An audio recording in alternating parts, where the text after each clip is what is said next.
Shalom. First and foremost, I want to give all praises, honor, and glory to Yahweh, Bahasham, Yahweh Shai, Bahasham, Rechak Kodash. Double honors to the elders and the apostles of Great Millstone, and peace and blessings to the elect. And today we're going to go into the book of Job, the 3rd chapter. And pretty much in this chapter, right, Job begins to lament. And he says this, right, in sort of like a poetic way where he personifies his actual day of birth, okay, and then curses it, right, of wishing all types of evil against it, because had he not been born, he wouldn't have to live to see this day of his suffering. So this is Job 3:1. After this, opened Job his mouth and cursed his day, that is the day he was born.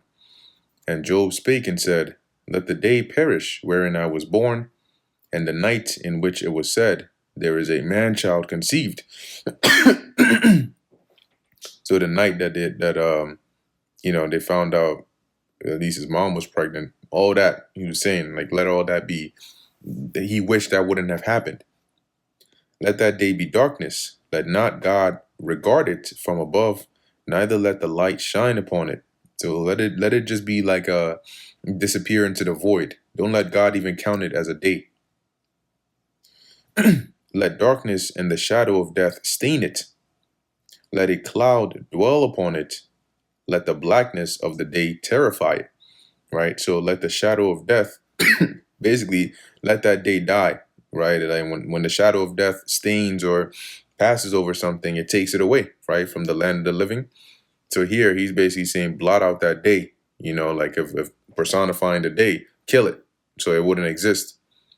Let a cloud dwell upon it, to be overshadowed, that is. And that's another way of just saying for it to be in darkness, right? Let the darkness or the blackness of the day terrify it. Once again, these are days. Days cannot feel, fear. Days cannot die, but he's personifying it to express his grief. Okay. As for that night, let darkness seize upon it. Let it not be joined onto the days of the year. See, so if you could go to that very day and just pluck it out of the calendar of the timeline and just smoothen it back out so it just didn't exist. That's what he's saying here. Let it not come into the number of the months. Lo, let the night, so don't let it be counted as one of the days, right, of time.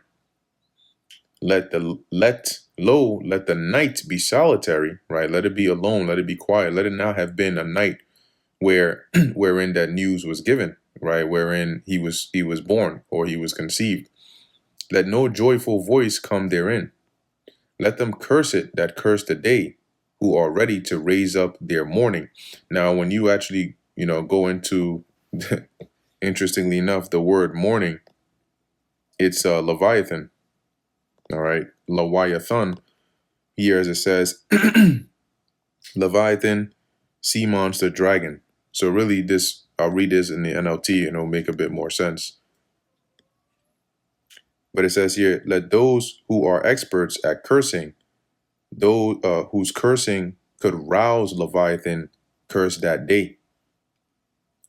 Let the stars of the twilight, meaning let them professional curse, like somebody like Balaam, right? That's why Balak went and called him, right? To basically curse that day so bad that it just, it wouldn't exist. Let the stars of the twilight thereof be dark. Let it look for light, but have none. Neither let it see the dawning of the day. If you were to say this about somebody, you'd basically be wishing death upon him. So him saying this about that day of his birth is expressing how bad of a situation he feels he is in, that he feels that it had been better that he never was born, that would have been much better than to live to go through this. Because it shut not up the doors of my mother's womb, nor hid sorrow from mine eyes, right? So because that day happened and because he was born and he came out of his mother's womb, he had to live through the sorrow. Why died I not from the womb? Why did I not give up the ghost when I came out of the belly? Why did the knees prevent me? Right. So why wasn't he a stillborn? Right. Why did he die before being born? As he says, why did I not give up the ghost when I came out of the belly?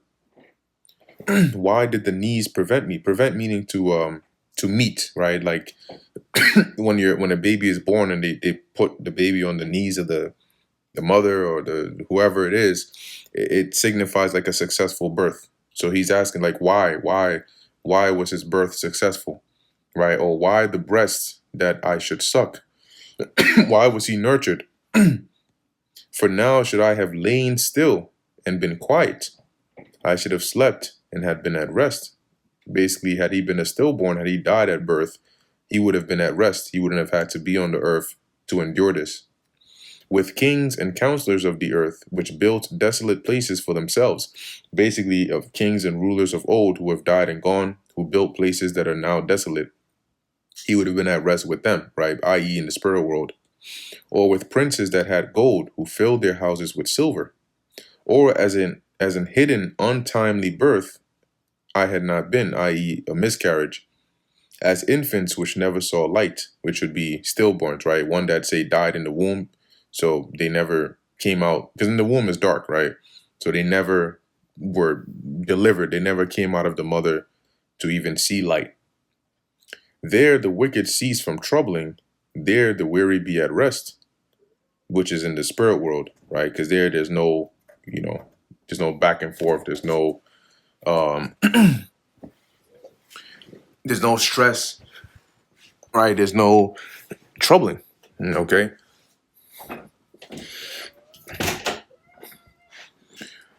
It says here, there the prisoners rest together. They hear not the voice of the oppressor. Salakia.